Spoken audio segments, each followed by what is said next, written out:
फिर से आप सभी को ईरान की जीत बहुत बहुत मुबारक हो। लेकिन नेतन्याहू परेशान है, दीवारों में टक्कर मार रहा है, किलसा हुआ है भाई, वॉर क्रिमिनल है। अगर जंग हर जगह खत्म कर देगा तो भाई उस पे तो केस चल रहे हैं भाई, करप्शन के केस चल रहे हैं, उसको कोर्ट में पेश होना पड़ेगा, तमाम चीज़ें करनी पड़ेंगी, प्रोसीडिंग में शामिल होना पड़ेगा। तो भाई जो डील हुई है ईरान के साथ, उसमें ईरान की यह भी शर्त मानी गई है कि हम तमाम इलाके में, खासकर जो लेबनान है उस पर भी हमला बंद होगा, ठीक। और ट्रंप राजी हो गया। अब नेतन्याहू भड़का हुआ है कि हमें अमेरिका की तमाम चीज़ें जो अमेरिका कर रहा है हमें मंजूर है, हम अमेरिका के साथ हैं, लेकिन डील में लेबनान नहीं है। यह है दिक्कत, डील में लेबनान नहीं है। हम डील पर हम हमला करेंगे क्योंकि नेतन्याहू के ऊपर इतने सारे केसेस चल रहे हैं। अगर शांति वो ले आएगा तो उसके लिए दिक्कत हो जाएगी, कुर्सी खतरे में पड़ जाएगी। तो दोस्तों इस वक्त नेतन्याहू परेशान है कि डील में लेबनान नहीं होना चाहिए। इसके बाद खबर आ रही है कि नेतन्याहू ने डोनाल्ड ट्रंप को फ़ोन किया और तमाम चीज़ें समझाई, बात करी। और मैं आपको क्लियर कर दूं कि अभी डोनाल्ड ट्रंप बुरी तरह से नेतन्याहू से नाराज है। यहां तक कि सीज फायर के बावजूद, ये सबूत देख लीजिए, सीज फायर के बावजूद लेबनान पर इजराइल ने हमला किया है। इजराइल पर वैसे भी भरोसा नहीं कर सकते, लेबनान में ऑलरेडी सीज फायर था, सीज फायर के बावजूद वह हमलावर है। अब दोबारा जब ईरान ने सीज फायर की बात की तो कौन सी वो बात मान लेगा? अमेरिका तो मान लेगा क्योंकि बहुत पेला गया है, बहुत नुकसान हुआ है, खौफ बैठ गया है उसके दिल में। लेकिन इजराइल सीज फायर के बावजूद, उसकी आदत है भाई, कहीं भी सीज फायर होता है, सीज फायर के बावजूद वो हमला करता रहता है। इजराइल के लोगों को नींद नहीं आ रही है, इजराइल के ऑफिशियल्स परेशान हैं, उनको चिंता है कि ये जो डोनाल्ड ट्रंप ईरान की बातें मानने जा रहे हैं, ये डील काफ़ी खतरनाक साबित हो सकती है हमारे लिए। हजरात, उधर पाकिस्तान लगा हुआ था कि भाई हमें क्रेडिट मिल जाएगा, अब हमने डील करवाई है। लेकिन मेरे दोस्तों ऐसा कोई सगा नहीं जिसे अमेरिका ठगा नहीं। भाई पाकिस्तान लगा पड़ा था, अब हुआ क्या, डोनाल्ड ट्रंप ने इस डील का पूरा क्रेडिट चाइना को दे दिया है और कह दिया कि ईरान को मनाया है, प्रेशराइज करके, प्यार से प्रेशर देकर, समझाकर, मनाकर, ये तमाम क्रेडिट चीन को जाता है कि जो डील हो गई है। ट्रंप बोल दिया ये, और पाकिस्तान गोप हो गया। ये कोई बड़ी बात नहीं है कि अमेरिका जीत, अबे भाई डोनाल्ड ट्रंप तो बेचारा 15 दिन पहले से जीत का ऐलान करता आया है। अब जब रो के सीज फायर हुआ है, माना है, अमेरिका ने तमाम शर्तों को मान लिया है, 10 के 10 शर्तों को मान लिया है, तो भाई उसे कहने तो जीत गया वो बेचारा, छोटा, उसका दिल में रख लो यार। तो डोनाल्ड ट्रंप ने कहा है कि ये पूरी तरह से हमारी जीत है।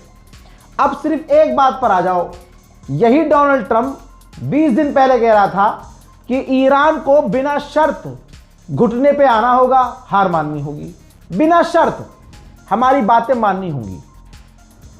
आज की क्या तस्वीर है? बिल्कुल उलट है कि ईरान की 10 शर्तें अमेरिका मानने को राजी हुआ, तब सीज फायर हुआ।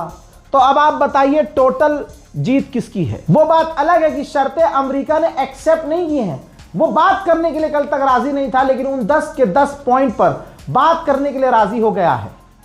और कई पॉइंट्स पर वो ऑलरेडी राजी है, क्योंकि ईरान ने पहले कह दिया है, बाबू बहुत बुरा पेलेंगे अगर कोई भी गलती करोगे। उधर इराक के भी जो ईरान समर्थक लड़ाकू संगठन है, उन्होंने भी अगले 2 हफ्ते के लिए सीज फायर कर दिया है और अब वो हमला नहीं कर रहे हैं। मेरे दोस्तों, जनाब खामनाई की एक लाइन थी कि हम दुश्मनों को घुटने पर ले आएंगे। हिजबुल्लाह ने वो लाइन इस फोटो के साथ पेश की है, जहां अमेरिका और इजराइल का झंडा फटा और झुका हुआ नजर आ रहा है। अमेरिकी सट्टा खेल रहे थे, करोड़ों लाखों लोगों ने, अमेरिकी सट्टेबाजों ने पैसा लगाया था कि डील हो जाएगी, और जैसे ही डील हो गई सट्टा मार्केट हवा में पहुंच गया। उधर ईरान जब अपनी आखिरी हमले कर रहा था तो यूएई के एक गैस फील्ड पर, फोटो देख लीजिए, गैस फील्ड पर आग लगी थी। घंटों के बाद यूएई ने उसे बुझाया है, और यह हमला सीज फायर के बाद ईरान ने यूएई पर किया था। रशिया ने अपने दुश्मनों से मजे लिए, ट्वीट किया कि ईरान के वॉर क्राइसिस ने दिखाया कि यूरोपीय यूनियन, नेटो और ये जितने भी देश बहुत ताकतवर बनते हैं, ये कितने रिलाय हैं, कितने डिपेंड हैं अमेरिका के ऊपर, और अमेरिका के बिना ये कुछ नहीं है। उधर मेरे दोस्तों बिल्कुल बात हकीकत है। लोग कह रहे हैं, व्यूअर्स कह रहे हैं हमारे, कि ट्रंप पर भरोसा नहीं कर सकते, लेकिन जिस तरह से घुटने पर ट्रंप आया है, अरे कम से कम 14 दिन तो खुश रहने दो, हम भी थोड़ा सो लेंगे। 39 दिनों से जाग रहे हैं भाई हम, 24 घंटे में सिर्फ 2 घंटा सो रहा हूं। शायद ये सीज फायर ट्रंप ने इसीलिए किया हो ताकि मैं सो लूं। बहरहाल ये रहा रिपोर्ट। ईरान के ऑफिशियल्स शक कर रहे हैं, कह रहे हैं कि ये अमेरिका ने और इजराइल ने ये चाल चली होगी, हो सकता है, ताकि उनको तैयारी करने का मौका मिल जाए। अब यहां पर मैं एक बात कहना चाहता हूं तमाम ईरान से, कि तैयारी करने का 14 दिन का तो मौका आपके पास भी है, आप भी उससे बेहतर तैयारी कीजिए। और जब बिना तैयारी के आपने 39 दिन बजाया है अमेरिका इजराइल को, उनकी साल भर से तैयारी थी, तो फिर काय का खौफ। हाँ दीजिए मेरे दोस्तों। अब डोनाल्ड ट्रंप का और बड़े लेवल पर मजाक उड़ रहा है। अमेरिका का एक इन्फ्लुएंसर है, लिखता है कि ब्रेकिंग न्यूज, मैसिव जीत हुई है प्रेसिडेंट ट्रंप की। उन्होंने आयतुल्लाह खामनाई को आयतुल्लाह खामनाई 2 से रिप्लेस कर दिया है। आयतुल्लाह की जगह नया आयतुल्लाह ले आए हैं, और कोई भी आज तक किसी भी प्रेसिडेंट में इतनी हिम्मत नहीं थी जो ये काम कर दिखाता।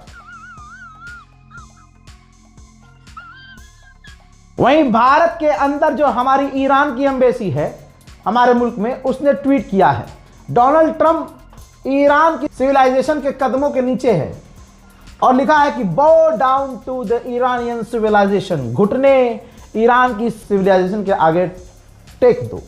इधर देखिए, बल्गेरिया ने पहले एक ट्वीट किया था कि I can't breathe, strait of Hormuz में ट्रंप की गर्दन फंस गई, और आज जब ईरान ने कहा कि हमने रास्ता खोल दिया, चलो कोई बात नहीं है, तो ये अभी भी देखिए कह रहा है ट्रंप नाउ। बल्गेरिया में ईरान की एम्बेसी कह रही है कि ट्रंप की अब की हालत ये है कि अभी भी डोनाल्ड ट्रंप की गर्दन ईरान के ही हाथ में है, क्योंकि ईरान ने खुद से ये खोला है रास्ता।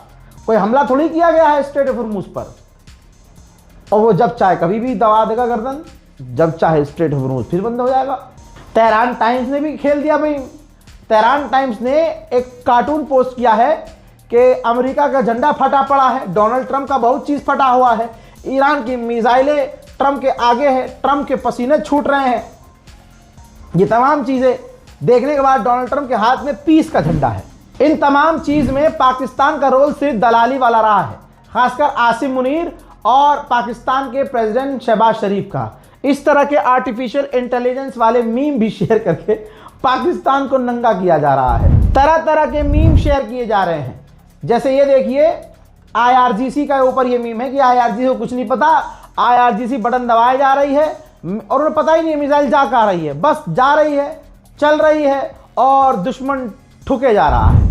एक बार फिर से मैं अपने तमाम सब्सक्राइबर्स को और तमाम उम्मत मुस्लिमा को, अपने हिंदुस्तान के तमाम हिंदू, मुस्लिम, सिख, ईसाई भाइयों को, अपने दोस्त ईरान की जीत की खुशी की बधाइयाँ देता हूँ, मुबारकबाद पेश करता हूँ। इस रिपोर्ट को शेयर कीजिएगा और अपनी राय कमेंट सेक्शन में ज़रूर लिखिएगा, और इजाज़त दीजिए कि अब थोड़ी सी सुकून की नींद हम भी ले लें।